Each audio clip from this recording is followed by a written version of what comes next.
This is my Des304 gameplay prototyping evaluation in which I will be detailing the initial design of the gameplay and the aspects in which the prototypes explore, how gameplay balancing was achieved, both the strengths and weaknesses of the mechanic in this development process, and what could have been improved to the end result.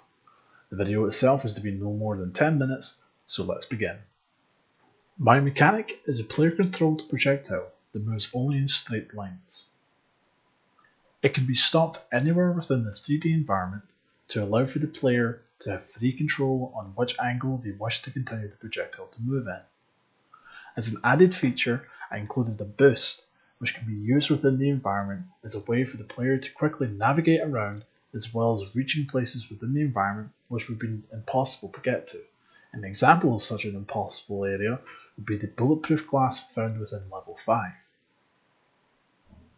The gameplay of the mechanic is designed to be a rather simple premise.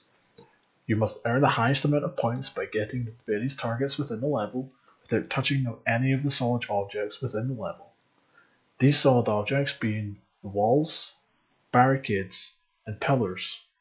To balance the gameplay and to give the mechanic a puzzle element, I designed it so that the player has a limited number of turns before they can no longer control the projectile. When a player stops the projectile, it uses up what I call a ricochet point, in which there are 6 in total. When the player uses the boost button, it also uses a ricochet point, which means they have to be wise when using the ricochet points if they want to earn a higher score. As with any creation process, there can be found both strengths and weaknesses with both the design of the product or within the product's own development cycle. To begin this, I'll be talking about the strengths and weaknesses of my ability when making this mechanic. As stated within my design document, my knowledge of C# is being limited, so I wanted to try and keep my scope low enough that I knew that I could complete what I set out to do. I'm proud to say I personally believe that I have managed to do so, albeit with minor iterations during the process. With other modules to concentrate on whilst basically relearning a programming language, I'm proud of what I've managed to achieve. Not everything was perfect during the development cycle. As I said, I had other modules to concentrate on, meaning that my time could be spent focusing on improving and expanding the mechanic idea without fear of dire repercussions, such as the whole build breaking or expanding my scope too large that I would basically be underachieving from what I set out to do. I consider myself a creative person, so to keep the scope as low as I did, I felt like I could have done so much more with the projectile's design, along with more interesting UI features. I do, however, have some ideas in mind if I wish to continue this game in the future. To help with the development of the mechanic, I made a short but what I believe to be an effective work cycle for myself. At the beginning of the semester, I tried to make it to every single one of Grant's tutorials and then use another hour or 2 after the class to develop the foundations of my mechanic. Once I believed the foundations were complete, I spent a bit of time concentrating on my other classes and spent a whole week just working on the mechanic itself as a self-induced crunch, as a way to get as much of the scripting done so I could basically rest easy at night. After this, I spent the week after working on my other modules as a way to help rebalance myself.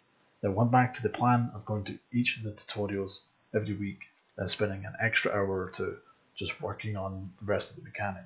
Although the part of my plan where I go to the tutorials was fine, because it was a self-induced crunch, it was harmful to my other classes. It knocked me off balance from my usual workflow, causing me to be nearly a week's worth of work behind my usual schedule. And because of this, it could possibly affect my other grades, is the fact that it works. The controls are simple and easy to use, the premise is quick to understand, and I believe there's a lot of potential if I was to continue this game after the semester is over. As I said before, however, I consider myself a creative person, and although I'm proud of the final product, I feel like the gameplay is rather bland. The camera has no effect behind it and is rather static, and there's a problem where if the player was to stop right next to a target, they could almost slap the target with the arrow tip, allowing them to get points, but at a very minimalistic and a very boring way of earning the points. Another weakness being that the camera can sometimes clip through the walls, depending how close they can be to the wall.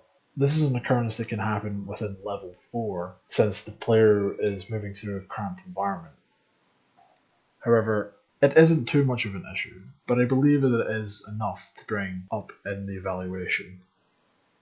I would consider updating the visuals to make it more aesthetically pleasing and more visually appealing when playing the game. I would also focus on user interaction and bug testing more earlier on in the development stage, as I believe if I had done this beforehand, I probably would have managed to have actually completed the mechanic even quicker. That way I could actually then focus on the visual aesthetics. Another recommendation for improvement I would give myself would be to get more feedback in the beginning of the design stages as well. As I feel like my own fault is that I didn't ask for enough feedback. I did get feedback from user testing from some friends when testing the game itself. However, I'm meaning it along the lines of actually the design process to make sure that I was doing all right. In the end, as I said before, I'm actually rather proud of the final product, and I'm actually rather thankful for the time during the opportunity to have a class to actually use Unity again, as it's been something I've been meaning to do for the past 2 years. All in all, I'm rather proud of what I've managed to do, and I hope to continue the development of this game further in the future. Thank you for watching, and I hope you enjoyed.